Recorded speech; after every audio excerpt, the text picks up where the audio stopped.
Bismillahi walhamdulillahi wassalatu wassalamu ala rasulillahi wa ba'du. Faqad qala al-imam an-Nawawi rahimahullah ta'ala wa nafa'ana bi'ulumihi fid dharain amin. Wa ya'tamidu jalisan yasarahu.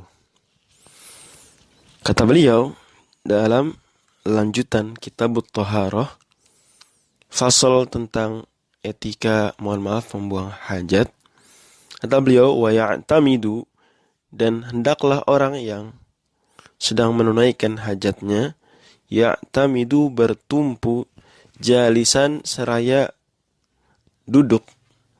Yani sedikit duduk, maksudnya duduk tentu tidak sempurna duduk yang kita fahami dalam bahasa Indonesia, tetapi jongkok.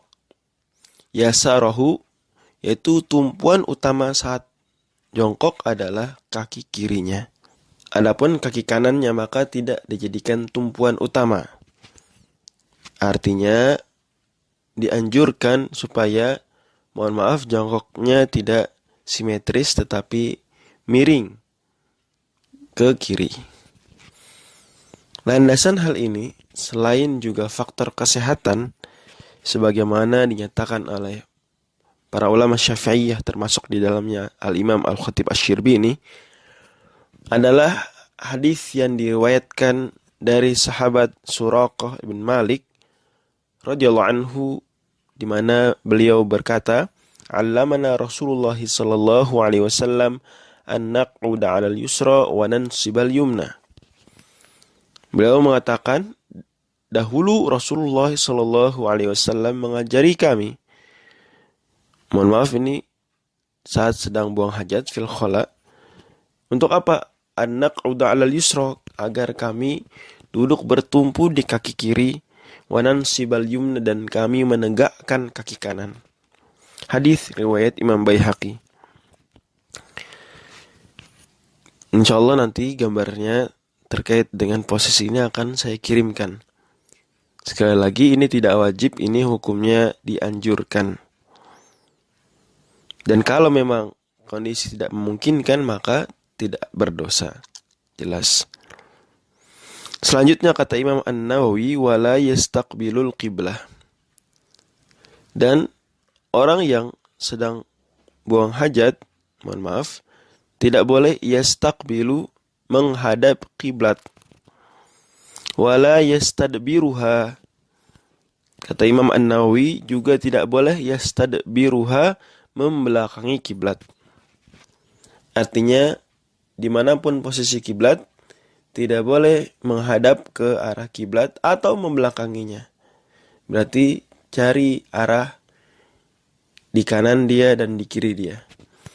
Tentu kiblat berbeda posisinya dari sudut mata angin tergantung negara masing-masing.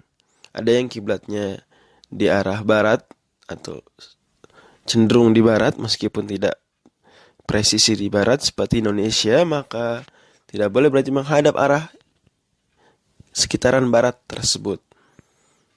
Tidak boleh juga menghadap arah sebaliknya, sekitaran timur, karena nanti akan membelakangi kiblat.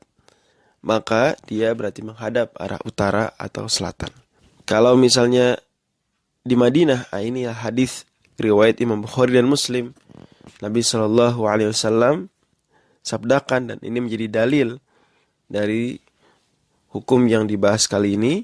Nabi Shallallahu Alaihi Wasallam bersabda, "Idza ataitumul gha'ita fala tastaqbilul qiblata wala tastadbiruha bi baulin wala gha'itin, walakin syarriqu aw gharribu." Kata Nabi Shallallahu Alaihi Wasallam, jika salah seorang di antara kalian, mohon maaf, sedang buang hajat, maka janganlah menghadap kiblat, jangan pula membelakangi kiblat. Baik, mohon maaf, ini buang air kecil maupun buang air besar. Akan tetapi syarriqu, hadaplah ke timur, au gharribu, atau hadaplah ke barat.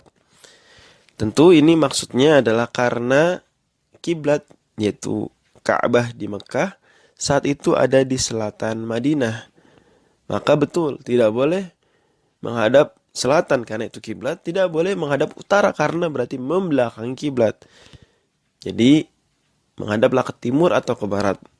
Tentu hadis ini secara secara tekstual tidak bisa serta-merta diamalkan orang Indonesia karena tadi pertimbangan arahnya.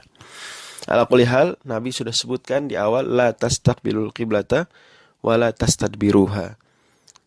Dan larangan ini hukumnya makruh kalau di dalam bangunan.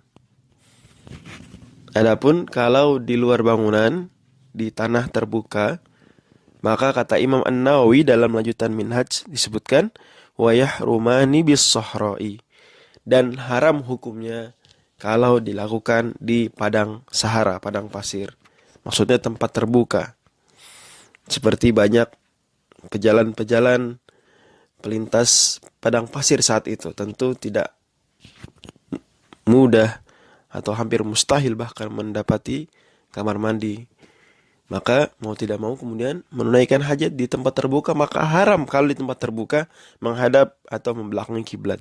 Adapun kalau di tempat tertutup seperti kamar mandi yang ada di Indonesia di banyak tempat, maka ini makruh menghadap atau membelakangi kiblat. Landasan kenapa turun hukumnya dari haram ke makruh adalah perbuatan Nabi Shallallahu Alaihi Wasallam sebagaimana dilaporkan oleh Ibnu Umar radhiyallahu anhuma dalam hadis riwayat Bukhari Muslim saat beliau naik ke rumah Hafsah, saudari beliau sendiri, dan kemudian melihat tidak sengaja Nabi Shallallahu Alaihi Wasallam dari atas karena tidak tertutup, toiletnya dari bagian atap, Nabi menghadap kiblat. Dan juga hadis dari Jabir riwayat Tirmidzi, Nabi Shallallahu Alaihi Wasallam menghadap kiblat. Sehingga kemudian cara kompromi hadisnya menghadap kiblat makruh kalau di dalam bangunan tidak haram. Wallahu a'lam bishawab.